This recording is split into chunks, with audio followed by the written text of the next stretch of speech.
बिस्मिल्लाहिर्रहमानिर्रहीम। खातिन हज़रात, अख्तर अब्बास का सलाम पहुँचे। हमारे लोग मरते जा रहे हैं, कोई रोके दस्ते अजल को। क्या खूबसूरत शेर है। पर इस शेर की वजह जो बेशुमार अमवात होती हैं अपने प्यारों की, जानने वालों की, वो बहुत दुखी करती हैं। और हमें आम तौर पे लगता ये है कि शायद दुश्मनदारी में लोग बहुत मारे जाते हैं या दहशत गर्दी में बहुत लोग मारे जाते हैं। मुझे याद है ट्रैफिक पुलिस वाले, ख़ासतौर पर मोटरवे वाले, ये कभी कभी अदाद-ओ-शुमार देते हैं, ब्रीफिंग देते हैं। इनके जो DIGs और IGs स्पेशल, उनका एक पूरा स्टाफ होता है जो ये काम करता है। तो 2018 में उन्होंने बताया था, उस वक्त कोई 36,000 लोग एक साल में ट्रैफिक हादसों में मरते। ये मुझे इसलिए याद आया कि अभी चंद रोज़ पहले गुजर खां में 3 भाई, जिनका वहाँ स्टोर था, एक 32 साल का, 20 साल का, 24 साल का, उन्होंने शाम को प्रोग्राम बनाया खाना खाने चलते हैं, और एक दोस्त को साथ लिया अपनी गाड़ी में, और GT रोड पे कोई होटल में खाना खाने निकले गुजर खां से। और बस जवानी, दीवानी और मस्तानी होती है। रफ्तार गाड़ी की तेज़ हुई और आगे सड़क के किनारे एक बड़ा ट्राला खड़ा था जो ख़राब था। और ज़ाहिर है, जो जब चीज़ वो ख़राब हो तो असूली तौर पे उसके पीछे दाएं बाएं वो एक ख़ास प्लास्टिक की बनी होती हैं कुपियाँ सी, वो लगाई जाती हैं। आई डोंट नो वहाँ थी कि नहीं थी, पर ये इतने तेज़ थे कि पूरी गाड़ी ही ट्राले के नीचे घुस गई। अब सोचिए कि खाना तो धरा का धरा रह गया, ज़िंदगी ही उनसे रूठ गई। एक घर में जब 4 जनाजे निकले होंगे तो क्या उन पर बीती होगी। जनाजा एक हो या 4 हों, दोनों सूरतों में जो दुख का आलम होता है वो बहुत ज़्यादा होता है। और जो जवान अमवात हैं, जवान बेटों की और जवान भाइयों की कमर तोड़ के रख जाती हैं। खातिन कुछ अर्सा पहले इंडिया में अजरुद्दीन का बेटा, उसको उसने बाप ने बड़े लाड से बड़ा बाइक लेके दिया, जो रेसर होता है और हैवी बाइक, और बच्चा लेके उसको निकला रोड पे, और इतना तेज़ था, स्लिप हुआ। ये संगीता बजलानी से पहले जो उसकी अहलिया थी नौरीन, उसका बेटा था। आप सोचिए, उस वक्त ये मुल्क से बाहर था, साथ पार्लियामेंट में भी था, साबिक क्रिकेटर भी था, ख़ानदान भी उसका वहाँ हैदराबाद में कितना बड़ा था। लेकिन अपने बेटे को अपनी पूरी मोहब्बत के साथ जो उसने तोहफ़ा दिया, वही तोहफ़ा ही उसकी मौत का बायस बन गया, क्योंकि बेटे ने बदएहतियाती की, बेहतियाती की।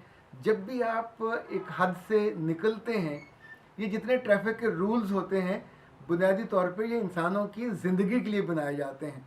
आप सोचिए कि कितने बच्चे और बड़े हैं, 70% ऐसे लोग हैं जो ज़िंदगी जिनकी लंबी हो सकती है अगर वो हेलमेट नहीं पहनते, क्योंकि मन नहीं करता। मैंने ऐसे ऐसे अहमक लोग देखे हैं कि जिन्होंने प्लास्टिक के ये जो होते हैं हैट से, जो फैक्ट्रियों में सर पे लिए जाते हैं, एक सिंबॉलिक होता है, वो पहन के ट्रैफिक पुलिस वालों को धोखा देने के लिए, और वो भी अल्लाह के बंदे उनको छोड़ देते हैं।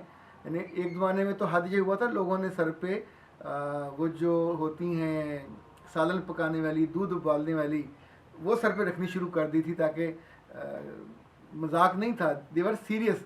पर ये ज़िंदगी के लिए सीरियस लोग नहीं हैं। ज़िंदगी में इंसान सीरियस हो तो ये काम नहीं करता। मैंने 2-3 चीज़ें ऐसी नोट की, मैंने सोचा आज आपसे शेयर करूं। जब हम बचपन में थे, हमारे स्कूल में, मेरा डहरा वाला हाई स्कूल था जहां मैंने बिल्कुल शुरू का कुछ साल पढ़े थे, हमारे क्लास फेलो थे, उनके वालिद मेरे अब्बा के बहुत दोस्त थे। जब अपने बेटे को ब्याहने लाहौर आ रहे थे तो रास्ते में किसी ट्रक के जो बाहर निकले हुए सरिये होते हैं, अल्लाह माफ़ करे, वो उनकी आंख में जा घुसा था। दूल्हे की वो थी गाड़ी। आप सोचिए कि कहाँ आप बारात लेके जा रहे हो और कहाँ आपके साथ ये हादसा पेश आए।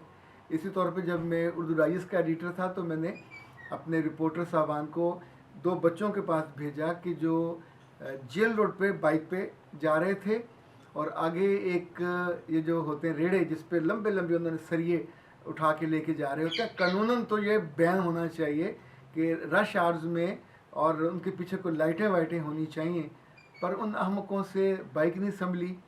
और जब वो करीब गए तो बस तक फिर आप सोचिए कि ब्रेक लगी ना लगी एक बराबर, चूँकि सामने वो गड्ढा था, तांगा था, और बाहर निकले हुए सरिये थे। दोनों बच्चे उनके पेट से गुजर कर, एक जो फ्रंट वाला चला रहा था, एक जो पीछे बैठा हुआ था, दोनों उनके अंदर प्रोए गए।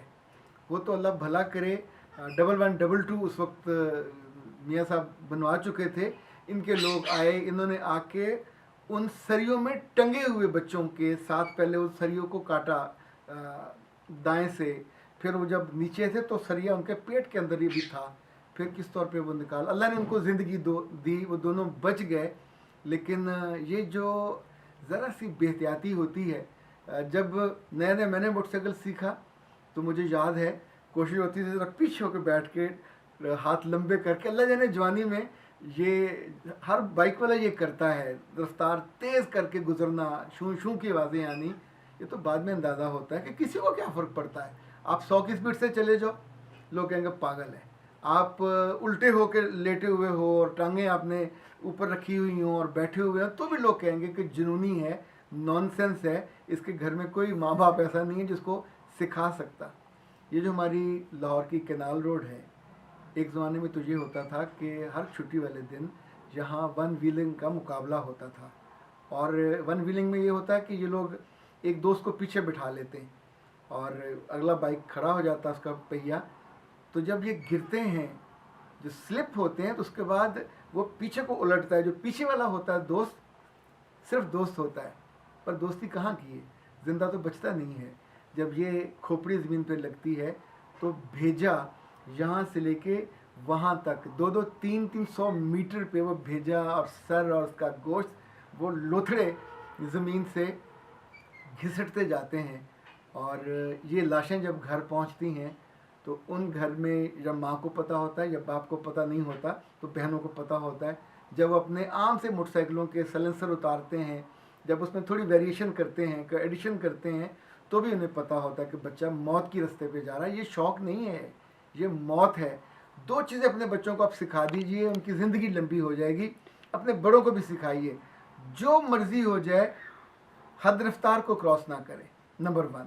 दूसरा, देखिए रफ्तार जितनी भी तेज़ होगी, अगर आपने ज़िंदा पहुंच गए तो फ़ायदा है, अगर ज़िंदा ना पहुंचे, लाश पहुंची तो क्या फ़ायदा उस रफ्तार की तेज़ी का। दूसरा, दुनिया इधर की उधर हो जाए, वन वे ना तोड़े। वन वे तोड़ने में इतनी अमवात होती हैं, यानी ये चूँकि आने वाला तो नहीं जानता कि आप पागलों की तरह वन वे तोड़ के आ रहे हैं, और जब दोनों का टकराव होता है तो बचने की कोई सूरत ही नहीं होती। मेरे घर के करीब, क्योंकि जो हमारे सब्ज़ादार की मेन डबल रोड है जो मोटरवे को जाती है, तो एक कट ऐसा है जहाँ से चंद यूँ समझ 300-400 मीटर का फ़र्क पड़ता है। रिक्शे गाड़ियों वाले वहाँ से कट मार के वन वे तोड़ के आ रहे होते हैं। कभी कभी मेरे दिल में खुदबुद होती है कि मैं भी यहाँ से चला जाऊँ, पर जब आप अपने आप को सिखाते हैं कि मैंने ये कभी नहीं करना, तो फिर आप दिन हो, रात हो, उजाला हो, अंधेरा हो, ये गलती कभी नहीं करते। ये गलती सिंपल मौत को दावत देने वाली गलती हो। इसके अंदर ज़िंदगी नहीं है, ये शॉर्टकट है, ये हमेशा मौत का शॉर्टकट बनता है। अच्छा, अपने बच्चों को आप सोचिए कि जो तहकीकात है, रिसर्च वो ये बताती है कि जो पाकिस्तान में ट्रैफिक के हादसों में अमवात का जो ज़्यादा शेयर है बहुत बड़ा, वो है कोई 67%। ये ह्यूमन एरर से होता है, अपनी इंसानी गलतियों से।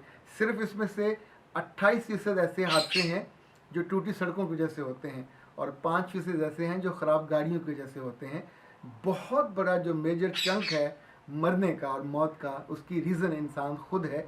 और हमारे अपने प्यारे, इस गलती के बाद हम फिर मौत को बुरा भला कहें या हादसे को बुरा भला कहें या सड़क को बुरा भला कहें, कोई माना नहीं बचता, क्योंकि जो असल कीमती शय है वो तो हाथ से निकल जाती है। अल्लाह ताला आपको कभी ये सदमा ना दिखाए, आपके प्यारे महफूज रहें अपने हाथों से, और अपनी हिफाजत वो खुद करें, दूसरों की भी हिफाजत करें। अख्तर अब्बास को इजाज़त दीजिए। अस्सलाम वालेकुम।